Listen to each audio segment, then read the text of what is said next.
உங்கள பார்த்து எவ்வளோ நாளாச்சு அப்படின்னு சொல்லி நம்மக்கிட்ட யாராவது வந்து விசாரிக்கும்போது, பரவாயில்லையே இத்தனை வருஷம் கழிச்சு நம்ம ஞாபகம் வச்சிருக்காங்களே அப்படின்னு நம்ம கேட்டோம் அப்படின்னா, உங்களலாம் மறக்க முடியுமா?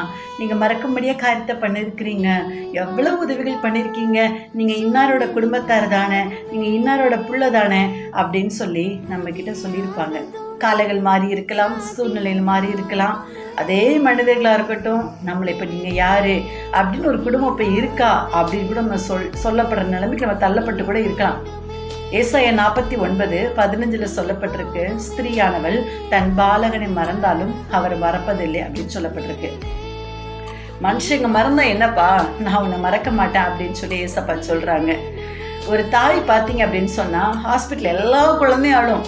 ஆனால் தன்னோட தாய்க்கு தன்னுடைய பிள்ளையின் அழுகை சத்தம் கரெக்டாக தெரியும். தான் பிள்ளை தான் அழுகுது அப்படின்னு சொல்லி கரெக்டாக சொல்லுவாங்க.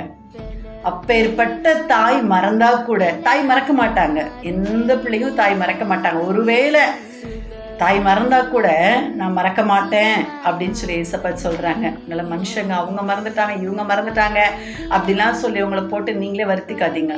மனுஷங்க மறந்துட்டு போட்டும், கர்த்தர் உங்களை மறக்கவே மாட்டார். ஆமென். God bless you.